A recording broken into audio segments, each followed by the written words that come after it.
1. Menyayangi anak yatim, Fes C. Kelas 5, semester 1. Capaian pembelajaran, elemen, Al-Quran hadis, membaca, menulis, dan membedakan huruf hijaiyah bersambung, menjelaskan beberapa surah pendek dan hadis tentang berbuat baik kepada orang tua, guru, dan teman. Kompetensi pembelajaran. Elemen Al-Quran hadis. Fase C. Berdasarkan capaian pembelajaran tersebut, kompetensi yang dapat dirumuskan adalah sebagai berikut. 1. Mampu membaca huruf hijaiyah bersambung dengan baik dan benar sesuai kaidah dasar. 2. Mampu menulis huruf hijaiyah bersambung dengan bentuk dan urutan penulisan yang tepat. 3. Mampu membedakan bentuk huruf hijaiyah bersambung berdasarkan letaknya di awal, tengah, dan akhir kata. 4. Mampu membaca surah-surah pendek dengan tartil dan benar. 5. Mampu menjelaskan makna serta pesan pokok beberapa surah pendek. 6. Mampu membaca dan memahami hadis tentang berbuat baik kepada orang tua, guru, dan teman. 7. Mampu menjelaskan nilai-nilai akhlak yang terkandung dalam surah pendek dan hadis tentang berbuat baik kepada orang tua, guru, dan teman. 8. Mampu menerapkan sikap hormat, santun, dan berbakti kepada orang tua, guru, serta berperilaku baik kepada teman dalam kehidupan sehari-hari. Kompetensi pembelajaran. Elemen Al-Quran hadis. Semester hiji dan 2. Hiji mampu menulis huruf hijaiyah bersambung dengan bentuk dan urutan penulisan yang tepat. 2. Mampu membaca surah-surah pendek dengan tartil dan benar. 3. Mampu membaca dan memahami hadis tentang berbuat baik kepada orang tua, guru, dan teman. 4. Mampu menjelaskan nilai-nilai akhlak yang terkandung dalam surah pendek dan hadis tentang berbuat baik kepada orang tua, guru, dan teman. 5. Mampu menerapkan sikap hormat, santun, dan berbakti kepada orang tua, guru, serta berperilaku baik kepada teman dalam kehidupan sehari-hari. Tujuan pembelajaran. Elemen Al-Quran hadis. Semester 1. Setelah mengikuti proses pembelajaran ini peserta didik mampu 1. Mampu membaca surat Al-Maun dengan tartil dan benar, dan mampu menulis surat Al-Maun dengan bentuk dan urutan penulisan yang tepat.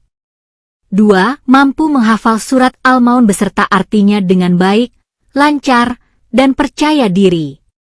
3. Mampu menjelaskan pesan pokok yang terkandung dalam surat Al-Maun secara sederhana dengan baik. Bismillahirrahmanirrahim. B. Menulis surah Al-Maun. Setelah mengikuti proses pembelajaran ini, murid mampu menulis surat Al-Maun dengan bentuk dan urutan penulisan yang tepat. Gambar menggambarkan pentingnya membiasakan belajar Al-Quran dengan penuh kesungguhan. Anak tersebut menunjukkan sikap disiplin, fokus, dan mencintai ilmu, sebagaimana ajaran Islam yang mendorong umatnya untuk senantiasa membaca dan menulis. Berlatih menulis dapat melatih kesabaran dan memperkuat daya ingat. Tentu ini sangat bermanfaat untuk kalian. Dalam menulis huruf-huruf Al-Quran, sebaiknya diperhatikan letak huruf, perubahan bentuk huruf, cara menyambung huruf-huruf, dan jangan lupa memberi tanda bacanya. Aktivitasku, salinlah surah Al-Maun di bawah ini, sesuai dengan kaidah penulisan yang baik dan benar. أرأيت الذي يكذب بالدين فذلك الذي يدع اليتيم ولا يحض على طعام المسكين فويل للمصلين الذين هم عن صلاتهم سهون الذين هم يراءون ويمنعون الماعون. Aktivitasku, tulislah salah satu ayat pada surah Al-Maun dengan tulisan indah atau kaligrafi. Bismillahirrohmanirrohim. Mengartikan surah Al-Maun. 1. Terjemah kata surah Al-Maun. Bacalah dengan teliti dan perhatikan makna setiap kata, karena ini membantu memahami Al-Quran.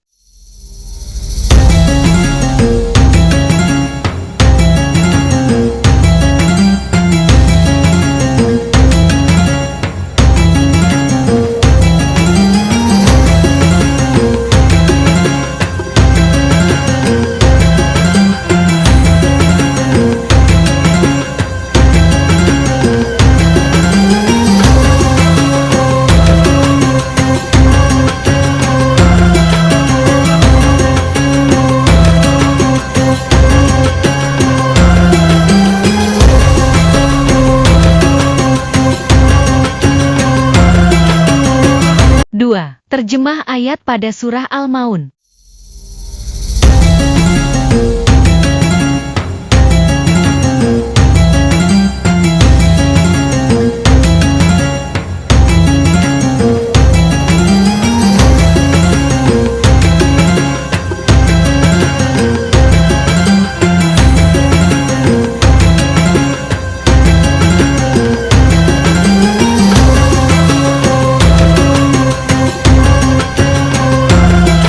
Aktivitasku. Isilah kolom yang masih kosong dengan arti lafal yang tepat di bawah ini. Sebelum mengerjakan, salinlah di buku tulis terlebih dahulu. Alhamdulillahi Rabbil Alamin. Terima kasih.